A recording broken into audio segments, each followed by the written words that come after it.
airplane engine. It's sitting in a field in Bishoftu, Ethiopia, part of the wreckage of Ethiopian Airlines Flight 302, which crashed on March 10, 2019. 157 people died. This was just a few months after another flight, Lion Air 610, crashed in Indonesia and killed 189 people. These two flights were operating the same plane, the Boeing 737 MAX 8. And its engine is the key to understanding why this particular plane has caused so many problems. But there's nothing actually wrong with this engine. In fact, airplane manufacturers raced to put them on their new planes. That's where the problem started.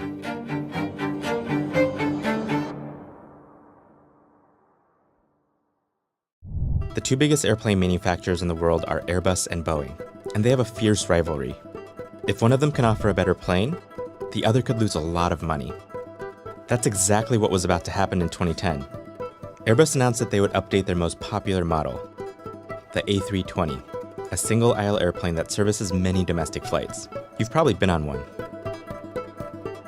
For this new plane, Airbus had a big update. It would have a new kind of engine. It was much larger than the previous engine, but it would make the plane 15% more fuel efficient. And just as importantly, this upgrade wouldn't change the plane that much.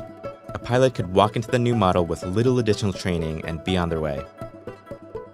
It was called the A320neo, and it would save airlines a lot of money. This was a problem for Boeing. To compete with Airbus, Boeing's obvious move was to upgrade the engine on their single-aisle plane, the 737. But there was one issue. Here's a sketch of the 737 next to the Airbus A320.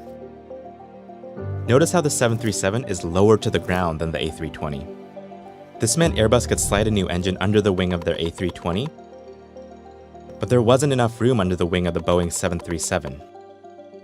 But a few months later, Boeing's product development head had big news. He said, "We figured out a way to get a big enough engine under the wing." Their solution was to move up the engine on the wing so that it would be slightly higher, and it would fit on their 737s. Here's a promotional video of that updated 737 in the air. You can actually see that the top of the engine is above the wing. Boeing called this model the 737 MAX.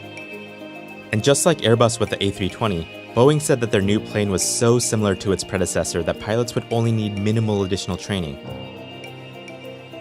The 737 MAX became the hottest selling plane on the market. And it helped Boeing keep up with Airbus. Except moving the engine up on the 737 had a side effect. When the 737 MAX was in full thrust, like during takeoff, the nose tended to point too far upward, which could lead to a stall. This was a problem because these planes were supposed to behave exactly like the old ones. So Boeing came up with a workaround. Instead of re-engineering the planes, they installed software that automatically pushed the nose downward if the pilot flew the plane at too high of an angle. They called it the Maneuvering Characteristics Augmentation System, or MCAS. But because Boeing was selling the 737 MAX as pretty much the same plane as the 737, they didn't highlight the new MCAS system. Many pilots only got a 2-hour iPad course before entering the cockpit for the first time. And the training material didn't mention the MCAS software. In 2018, several American pilots complained to the federal government that the 737 MAX was suddenly nosing down. On October 29, 2018, Lion Air Flight 610 took off from Jakarta. In the flight report, which shows the plane's altitude over time, you can see that the plane was in full thrust during takeoff. But at a certain point, the nose of the plane kept lurching downward. The pilots couldn't figure out why this was happening. The captain asked the first officer to check the quick reference handbook. They couldn't find the solution. The pilots continued to fight with the MCAS. The plane struggled to gain altitude. Reports show it was likely because the computer was getting incorrect sensor data, pushing the plane toward the earth below. 12 minutes after takeoff, the plane crashed into the Java Sea.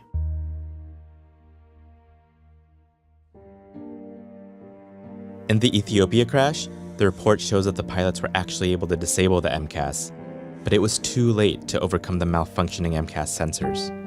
For now, Nearly every 737 MAX 8 in service has been grounded, and the Federal Aviation Administration is facing scrutiny over how they rush this plane through certification. Boeing's response has been to apply a software update that makes the MCAS less aggressive, while also saying they'll increase pilot training on how to turn it off.